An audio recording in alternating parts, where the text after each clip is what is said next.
நம்ம இன்னைக்கு எங்கே கிளம்பிட்டோம்னா ப்ரீ பிளானே இல்லாத ஒரு இடங்க மாதானம் கோயிலுக்கு தான் இன்னைக்கு கிளம்பிட்டோம். நாங்கள் பிளானே பண்ணல, ஃபேமிலியில் பிளான் போட்டாங்களா அப்படியே நாங்களும் ஜாயின் பண்ணிட்டோம். மோஸ்ட்லி நிறைய விஷயம் இந்த மாதிரி தான் ஃபேமிலியில் தான் பிளான் பண்ணுவாங்க, அப்படியே நாங்கள் ஜாயின் பண்ணிவிடுவோம். நான் தலையில் வச்சுருக்க பூ பார்த்தீங்கன்னா எனக்கு ரொம்பவே பிடிக்குங்க. சென்னை சைட்லாம் போனால் இந்த மாரி பூலாம் பார்ப்பேன்னா அதை வாங்கி வச்சுக்கிட்டு ரொம்பவே ஆசையாக இருக்கும். ரொம்ப நாள் கழிச்சு இப்போ தான் கிடச்சதா அப்படியே கோயிலுக்கு வச்சுட்டு போகும்னு சொல்லிட்டு வச்சுக்கிட்டேன். இந்த பை பார்த்தீங்கன்னா லோகித்துக்காக தான் பேக் பண்ணியிருக்கோம். காலையிலே என்னன்னு தெரியல 2 டைம்ஸ் வாமிட் பண்ணிட்டான். கோயில் உள்ளே போனோன்னா ரொம்ப அவிச்சலாக இருக்குமா, வாமிட் பண்ணிட்டேன், என்ன பண்ணுறதுன்னு சொல்லிட்டு அவனுக்கு ட்ரெஸ்ஸும் அப்படியே துண்டும் மடித்து வச்சுக்கிட்டேன். அப்படியே தாகத்தை தண்ணியும் குடிச்சிக்கலாம், வாமிட் பண்ணாலும் அது யூஸ் ஆகும்னு சொல்லிட்டு வாட்டர் கேன்லேயும் தண்ணி எடுத்துக்கிட்டாங்க. அப்படி போகிற வழியில் பார்த்தீங்கன்னா எல்லாமே அப்படியே வயல்வெளியாக அப்படியே கிராமமாக இருந்துச்சா, பார்க்கவே நல்லா இருந்துச்சு.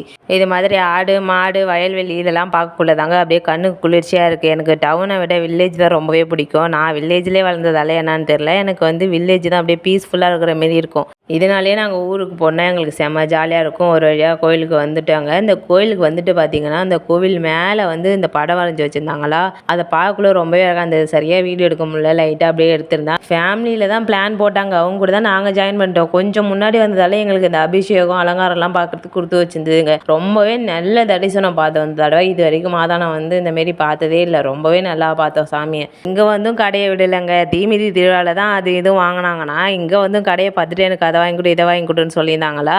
இவன் வந்து அந்த ஃபோன் வாங்கிட்டான். நிலாவை எதாவது வாங்கிக்கன்னு சொன்னதுக்கு அவள் வந்து கோச்சிக்கிட்டா. இங்கே வந்து எல்லாம் கேட்குறீங்களா அப்படின்னு கேட்டதுக்கு கோச்சிக்கிட்டு வேணான்ட்டு போயிட்டா. அதுக்கப்புறம் சரி இந்த மரத்தை வந்து பார்த்துட்டு போயிடலான்னு சொல்லிட்டு தான் வந்தோம். இந்த மரம் வந்து ஏதோ வெட்டி போட்டதுக்கப்புறமும் துளிர் விட்டு உயிரோட இருக்குது அப்படின்னு சொன்னாங்க. இது மட்டும் தான் தெரியும். இந்த மரத்தை பற்றி அந்த அளவுக்கு கதை எனக்கு தெரியல. தெரிஞ்சால் கமெண்டில் சொல்லுங்கள். அதுக்கப்புறம் அவளை சமாதானப்படுத்துறதுக்காக நான் போய் சர்ப்ரைஸாக இதை வாங்கிட்டு வரலான்னு வந்து கொடுக்கலான்னு வந்தால் இவங்க தொங்கிட்டு இருந்தாளா. சரி புடிடி நீ எல்லாருக்காடி வாங்கிக்கோ அப்படின்னு சொன்னால் வாங்குறா, பிடிக்குது. ஆனால் வந்து அந்த கோவம் வந்து அவளை தடுக்குது வாங்க வேணான்ட்டு. எனக்கு வேணான்ட்டே வாங்கி வாங்கி பார்க்குறா. அப்புறம் கடைசியில் வேணானே சொல்லிட்டா. சரி நான் போய் ரிட்டர்ன் பண்ணிட்டு போயிடுறேன், கடையில் சொல்லிட்டு தான் வந்திருக்கேன்னு சொல்லிட்டு வாங்கிட்டா. இவன் அங்கேருந்து வந்து அக்காவுக்கு மட்டும் வாங்கி தரீங்க எனக்கு வாங்கி தரலையான்றான். ஆல்ரெடி இவன் வந்து அந்த விளாட்ற அந்த ஃபோன் வாங்கிட்டான். வாங்கிட்டு இவளுக்கு ஒன்றுமே வாங்கலைன்னு வாங்கினா அதையும் வந்து இவனே வாங்கிக்கிறான். சரி இதை வாங்க என் கூட வீட்டுக்கு வரணும்னு சொல்லிட்டு அப்படியே இவனை வீட்டுக்கு அழைச்சிட்டோம். வீட்டுக்கு வந்த உடனே இதை ஓப்பன் பண்ணி பார்த்தே தீருவேன், எனக்கு தான் வேணும் அப்படின்னு சொன்னான். சரி இவனை வந்து சமாதானப்படுத்தவே முடியாது. இது அக்காவுக்கு வாங்கினதுன்னு சொன்னால் இவன் உட்காந்து அழுவான்னு சொல்லிட்டு சரி பாருன்னு சொல்லி எப்படியும் கொஞ்சம் நேரம் தான் விளையாடுவான். அதுக்கப்புறம் போய் நிலாட்டை கொடுத்துலான்னு சொல்லி பார்க்க சொல்லிட்டோம். அதுக்கப்புறம் ஓப்பன் பண்ணி பார்த்தா சரியாக ஓப்பன் பண்ண முடியாது. அதுக்குன்னு தலைக்கீழே கொட்டிட்டார் தலைவர். இது என்னம்மான்னு கேட்டாங்கன்னா இது பீச்சில் விளையாடுறதான்னு சொன்னது தான்.